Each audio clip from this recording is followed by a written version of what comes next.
यदि गणित के प्रश्नों को सही तरीके से लगाया जाए तो इससे एग्जाम में काफी समय बच जाता है।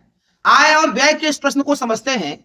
यह रेलवे ग्रुप डी में पूछा हुआ है। देखिए इसमें प्रश्न है, ए तथा बी के आय का अनुपात 3:5 है।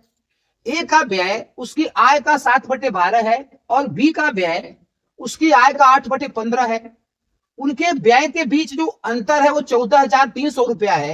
ए की आय पूछ रहा है। इसको देखिए, जो उनके इनकम का रेशियो है, ए और बी के इनकम का रेशियो 3:5 है। अब यदि रेशियो में किसी एक ही नंबर से दोनों में गुणा कर दिया जाए तो इसमें कोई फर्क नहीं पड़ेगा, तो दोनों में हम लोग 12 से गुणा कर दें। ऐसा इसलिए कर रहे हैं क्योंकि इसे हमें 12 और 15 से भाग देना है। एक ऐसे नंबर से गुणा करेंगे कि दोनों से कट जाए, तो इसमें यदि 12 से गुणा कर देंगे तो 12 तिहाई 36 और ये 12 पंजे 60, यानी यदि ए की आय 36 रुपया हो गई तो बी का आय कितना हो जाएगा, 60 रुपया हो जाएगा। अब देखिए हम लोग व्यय का अनुपात निकालेंगे, तो 36 रुपया, देखिए ए की आय 36 रुपया है और कितना इसका व्यय कर रहा है, इसका 7/12 भाग व्यय कर रहा है, तो 36 का 7/12 निकाल देंगे तो ये ए का व्यय हो जाएगा। अब बी क्या कर रहा है, देखिए बी की आय कितनी है, 60 रुपया, तो बी की आय 60 रुपया है और ये अपने आय का 8/15 व्यय कर रहा है, तो बी का व्यय कितना हो जाएगा, 60 का 8/15।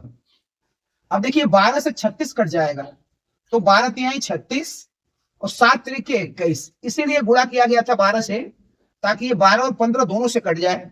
अब यहाँ देखिए 15 चौका 60 और 8 चौका 32। ये देखिए ए और बी के व्यय का अनुपात हो गया, ए और बी के व्यय का अनुपात हो गया 21:32।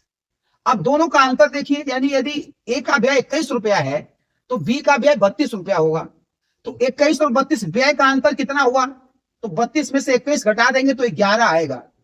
दोनों के व्यय का अंतर 11 हो जाएगा और इसी 11 की वैल्यू दे रहा है 14,300।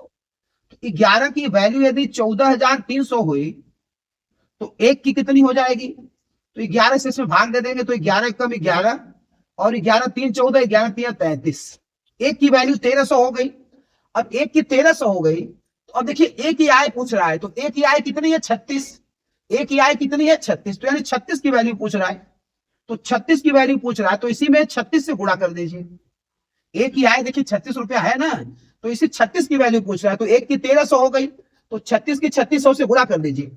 अब गुणा करिए, 13 से 78 को 8 हाथ से 7 हो गया, 13 तिया 39 और 7 हो गया 46 और 2 जीरो बढ़ा दीजिए, तो ए की आय 46,800 रुपया हो गई।